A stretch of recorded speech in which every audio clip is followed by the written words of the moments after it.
مدینہ المنورہ کی ایک گلی سے میرے حضور گزر رہے ہیں، تو ایک ایسا مکان بن رہا تھا جس طرز تعمیر کو حضور پسند نہیں کرتے تھے۔ حضور نے روک کے پوچھا یہ کس کا مکان ہے؟ کہا فلاں انصاری صحابی کا۔ حضور نے کچھ نہیں کہا، گزر گئے۔ کسی نے اس انصاری کو جا بتایا حضور نے تیرا مکان دیکھا تھا، چہرے پہ آثار پسندیدگی ظاہر نہیں ہوئے۔ اس نے کہا اچھا، کہا ہاں۔ اس نے کدال لیا اور مکان کو زمین کے برابر کر دیا۔ 2-4 دن کے بعد حضور کا دوبارہ گزر ہوا، دیکھا کہ ملبے کا ڈھیر پڑا ہوا ہے۔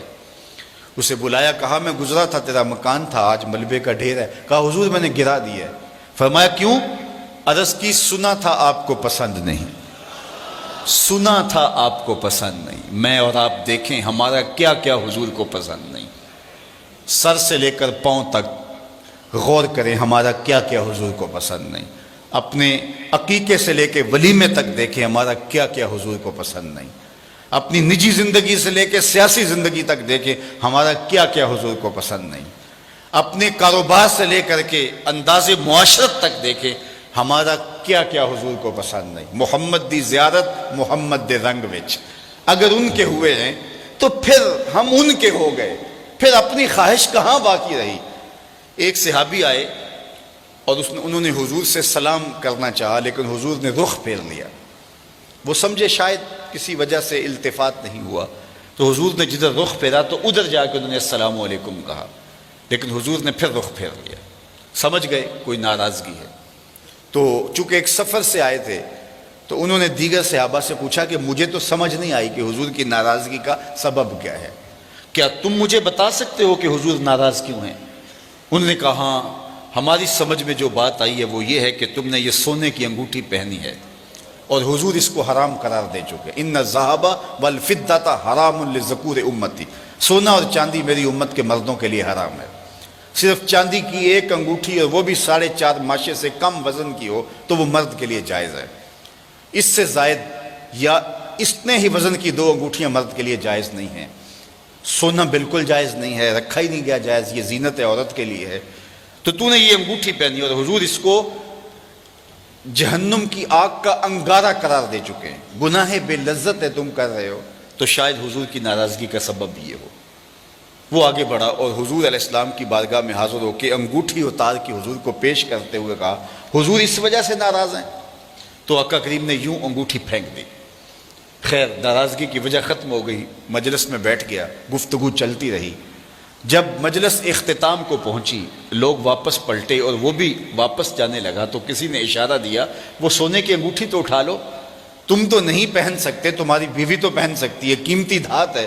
تو اس صحابی نے کیا جواب دیا وہ سنیے۔ اس نے کہا واللہ لا آخذہ وقد طرحہ رسول اللہ صلی اللہ علیہ وآلہ وسلم، اللہ کی قسم میں اس کو کبھی بھی نہیں اٹھاؤں گا جس کو میرے حضور نے پھینک دیا ہے، جس کو میرے حضور نے پھینک دیا میں اس کو کبھی نہیں، سونا ہے، ہیرا ہے، چاندی ہے، پکھراج ہے، موتی ہے، کچھ بھی ہے، میں اسے ہاتھ بھی نہیں لگاؤں گا جس کو میرے حضور نے پھینک دیا ہے۔ صاحبو دیکھو کس کس چیز کو میرے حضور نے پھینکا ہے، اور ہم اگر اس چیز کو سینے سے لگاتے ہیں تو ہم عاشق رسول نہیں ہو سکتے، ہم خود فریبی میں مبتلا ہیں۔ اگر ہم عاشق ہیں، عاشق ہونا آسان نہیں ہے۔ ہمارے بزرگ جھوم کے شعر پڑھا کرتے تھے، عاشق عاشق ہر کوئی آکھے پر عاشق بندا مر کے، ایسے عاشق نہیں ہو جاتا۔ عاشق عاشق ہر کوئی آکھے پر عاشق بندا مر کے، زہر پیالہ کوئی نہیں پیندا پر عاشق پیندا پر کے۔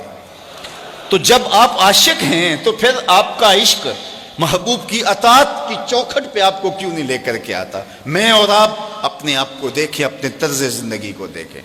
میرے استاد فرمایا کرتے تھے یہ نہ ہو کہ لوگ تمہیں پوچھیں تم کون ہوتے ہو اور تمہیں بتانا پڑے جناب ہم مسلمان ہوتے ہیں، یہ دیکھو مذہب کے خانے میں اسلام لکھا ہے۔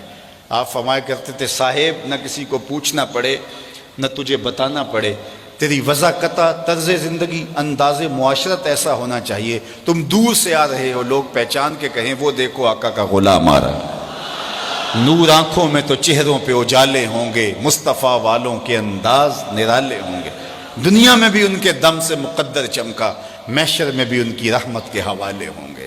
تو اگر ان کے ہوئے ہیں تو پھر سر سے لے کر پاؤں تک انہی کے ہو جائیں۔ ہمارا طرز زندگی بتائے ہم نوکر حضور کے ہیں، ہمارا انداز معاشرت بتائے ہم نوکر حضور کے ہیں۔ ربیع الاول کا موسم آ رہا ہے، اپنے گھروں میں ضرور جھنڈیاں لگانا، لیکن صرف جھنڈیاں تمہارے گھروں میں نہ لگیں، دل کے ایک ایک پرت پہ نام محمد کی جھنڈی ضرور لگانا۔ صرف منڈیروں پہ چراغاں نہ کرنا، بلکہ تمہارے دل کی گلیوں میں حضور کے نام کا چراغاں ہونا چاہیے۔ میں نے دیکھا جلوس کے دن ربیع الاول کی 12 تاریخ سے پہلے لوگ اپنے گھروں کو اور اپنی گلیوں اور بازاروں کو صاف کر رہے ہوتے ہیں، کوڑا بھی اٹھا کے پھینک رہے ہوتے ہیں کہ جناب یہاں سے میلاد کا جلوس گزرنا ہے۔ بہت مبارک ہے اور بہت اچھا کام ہے کہ تم نے گلیوں کا گند صاف کر دیا اور کوڑا اٹھا کے پھینک دیا۔ صاحب ایک جھاڑو لے کے دل کی نگری میں بھی آؤ، بہت سارے کوڑے یہاں بھی پڑے ہوئے ہیں، بہت سارے ڈھیر نفرتوں کے، حسد کے، کینے کے، بغض کے یہاں بھی پڑے ہیں، اور آؤ کوئی جھاڑو لے کے ادھر بھی آؤ اور اس دل نگر کی بھی صفائی کرو، اور اندر سے بھی اور باہر سے بھی حضور کا میلاد مناؤ۔ میرے شیخ فرماتے ہیں یاری لا تو پاک نبی سنگ، اے پر پوری یاری، پھر درود قبول ہے تیرا لکھ نہ لو ایک واری۔ پھر تم ایک بار ہی پڑھو گے تو وہ لاکھ سے زیادہ وزنی ہوگا، جب تمہارا اندر بھی درود پڑھ رہا ہوگا، تمہارا باہر بھی درود پڑھ رہا ہوگا۔ آئیے اس موسم رحمت میں اپنے آپ کو بدلنے کی کوشش کیجئے۔ حضور کی رحمتیں چھما چھم برستی ہیں، دلوں کے آنگن محبت رسول سے آباد ہوتے ہیں۔ محبت اپنے تمام تر آداب کی رعایت کے ساتھ ہمارے وجود سے ظاہر ہو، ہمارا طرز زندگی حضور کی محبت اور حضور کے پیار کا رنگ دکھائے، اور ہم دور سے دکھائی دے کہ ہم عاشق رسول ہوتے ہیں، ہم غلام رسول ہوتے ہیں۔ اور اگر ہم اپنی خواہش کی زندگی بسر کرتے ہیں اور دعویٰ عشق رسول کرتے ہیں تو پھر ہمیں بہت زیادہ سوچنا چاہیے۔ اقبال نے کہا تھا چوں بنا میں مصطفیٰ خانم درود، از خجالت آب می گردد وجود، عشق می گوید کہ محکوم غیر، سینہ تو از بتا مانند دیر، تا نداری از محمد رنگ و بو، از زبان خود میالہ نام او۔ کہا اگر ظاہر باطن میں ان کے رنگ میں اپنے آپ کو رنگ نہیں لیتا تو اپنی زبان سے ان کے نام کو میلا نہ کرنا، ان کے ذکر کی مہک سے اپنے مشام ہستی کو معطر کرو، اپنی روحوں کو سیراب کرو، پھر تم جدھر سے گزرتے جاؤ گے وہ مہک پھیلتی چلی جائے گی، وہ خوشبو پھیلتی چلی جائے گی۔ حضور علیہ السلام کی سیرت اور حضور کے کردار کی جھلک جب ہمارے وجود میں اترتی ہے تو ہماری زبان بولے نہ بولے ہمارا وجود ہی تبلیغ کا منبع بن جاتا ہے۔